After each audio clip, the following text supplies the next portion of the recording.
इस कविता का जो विषय है, वो जो शब्द है, असल में उस पर कविताएं नहीं लिखी जा सकती। दुनिया की किसी भी कलम में इतनी ताकत नहीं है कि वो मां पे कविताएं लिख सके।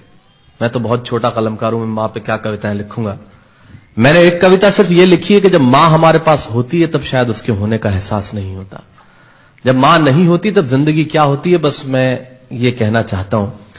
तब आप सुने उस कविता को। एक बहुत छोटी सी कहानी उस कविता के शुरू में कहता हूं। एक जंगल में एक संगीतकार मृदंग बजाता था। मृदंग ढोलक की तरह एक वाद्य को कहते हैं।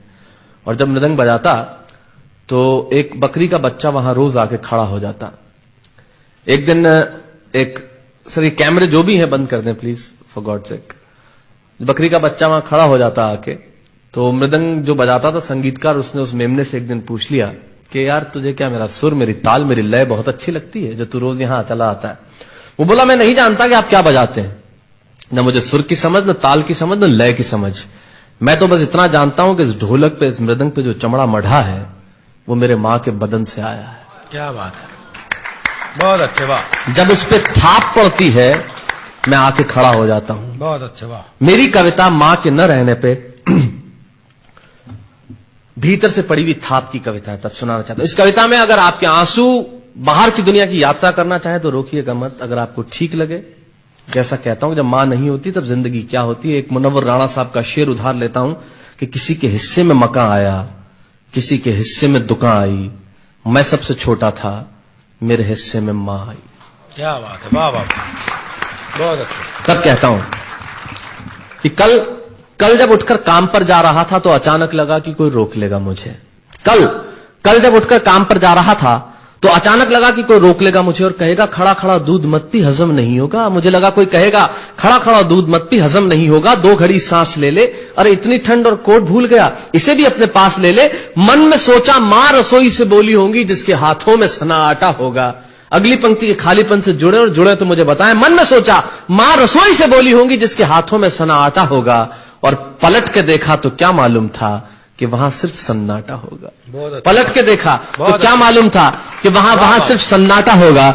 अरे अब हवाएं ही तो बात करती हैं मुझसे। जब कोई नहीं होता तब अंतरिक्ष बात करता है, निर्वात बात करता है, वैक्यूम बात करता है। तब कहता हूं अरे अब हवाएं ही तो बात करती है मुझसे।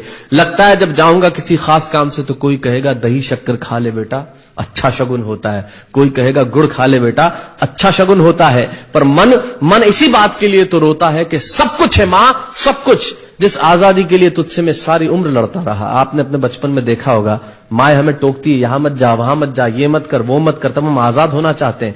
और आजादी की कीमत कितनी बड़ी देनी पड़ती है। अगर कम शब्दों में मैंने ठीक बात कह दी हो तो इसका एहसास मुझे जरूर कराइएगा कि सब कुछ है मां, सब कुछ, जिस आजादी के लिए तुझसे मैं सारी उम्र लड़ता रहा वो सारी आजादी मेरे पास है। फिर भी न जाने क्यों दिल की हर धड़कन उदास है। कहता था ना तुझसे मैं वही करूंगा जो मेरे जी में आएगा, और आज मैं वही सब कुछ करता हूं जो मेरे जी में आता है। बात यह नहीं है कि मैं जो चाहूं कर लूं, मुझे कोई रोकने वाला नहीं है। बात है तो इतनी सी कि सुबह देर से उठूं ना तो कोई टोकने वाला नहीं है। बहुत अच्छे, वाह वाह, बहुत अच्छे, वाह वाह वाह वाह। बात है तो इतनी सी कि सुबह देर से उठूं ना तो कोई टोकने वाला नहीं है। रात को देर से लौटूं तो कौन नाराज होगा भला, कौन कहेगा बार बार कि अब कहां चला। आप ही के जिंदगी के कुछ दृश्य चुराता हूं और आप ही को सौंपता हूं। रात को देर से लौटूं तो कौन नाराज होगा भला, कौन कहेगा बार बार कि अब कहां चला। दोस्तों के साथ घूमने पर उल्हाने कौन देगा, मेरे वो तमाम झूठे बहाने कौन देगा। सच कहा साहब, गम की चोटें जख्मों पे फौलाद से ज्यादा क्या होगी, और मां की दौलत दुनिया में औलाद से ज्यादा क्या होगी। तब कहना चाहता हूं कि रात को देर से लौटूं तो कौन नाराज होगा भला, कौन कहेगा बार बार कि अब कहां चला। दोस्तों के साथ घूमने पर उल्हाने कौन देगा, मेरे वो तमाम झूठे बहाने कौन देगा। कौन कहेगा कि इस उम्र में क्यों परेशान करता है। हाय राम, ये लड़का क्यों नहीं सुधरता है। पैसे कहां खर्च हो जाते हैं तेरे, क्यों नहीं बताता है। सारा दिन मुझे सताता है। रात को देर से आता है, खाना गर्म करने को जागती रहूं, खिलाने को तेरे पीछे भागती रहूं, बहाती रहूं आंसू तेरे लिए। कभी कुछ सोचा है मेरे लिए।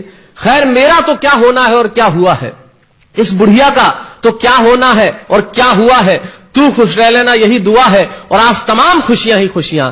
जीवन में जो सर्वश्रेष्ठ एक पंक्ति जो ईश्वर ने मुझे सौंपी वो मैं आपको सौंपता हूं। कहीं कोई कविता नहीं है, एक बहुत सामान्य सी बात जो बहुत सामान्य ढंग से मैं कह रहा हूं। लेकिन गेट सेट गो जो मैंने किताब लिखी, शायद हिंदुस्तान के पिछले 3 सालों में सबसे ज्यादा बिकने वाली किताब वो रही, 14 भाषाओं में उसका अनुवाद हुआ। वाह वाह में मैं रोज टीवी पे बोलता हूं, मेरे लाखों लफ्ज कुर्बान करता हूं सिर्फ उस एक पंक्ति पे जो ईश्वर ने मुझे सौंपी, और कहीं कोई कविता नहीं है, आप ही का भाव आपकी उठा को सौंपता हूं और देता हूं। और जिस विश्वास के साथ मैंने लिखा उस विश्वास के साथ आपको देता हूं कि मेरा तो क्या होना है और क्या हुआ है, इस बुढ़िया का तो क्या होना है और क्या हुआ है, तू खुश रह लेना यही दुआ है। और आज तमाम खुशियां ही खुशियां, गम ये नहीं है कि कोई ये सब खुशियां बांटने वाला होता, पर कोई तो होता जो गलतियों पे डांटने वाला होता। बहुत अच्छे, वाह वाह वाह वाह, बहुत अच्छे, वाह। गम ये नहीं है कि कोई ये सब खुशियां बांटने वाला होता, पर कोई तो होता जो गलतियों पे डांटने वाला होता। और अंतिम पंक्तियां देता हूं कि तू होती ना तो हाथ फेरती कभी सर पर या हल्के से बाम लगाती, आवाजें दे देकर सुबह उठाती, दिवाली पे टीका लगाकर रुपए देती और कहती बड़ों के पांव छूना आशीर्वाद मिलेगा, कपड़े मत फाड़ना अगला कपड़ा अगली दिवाली को सिलेगा। बहन को सताता तो तू चांटे मारती, बीमार पड़ता तो रो रो के नजरें उतारती, परीक्षा से आते ही खाना खिलाती, पिता की डांट का डर दिखाती, फिर पिता की डांट से तू ही बचाती, इसे नौकरी मिल जाए ये तरक्की करे दुआओं में हाथ उठाती, और तरक्की के लिए वतन छोड़ देगा ये सुन के दरवाजे के पीछे चुपके चुपके आंसू बहाती। सब कुछ है मां, सब कुछ, आज तरक्की की हर रेखा तेरे बेटों को छू के जाती है, पर मां हमें तेरी बहुत याद आती है। बहुत अच्छा।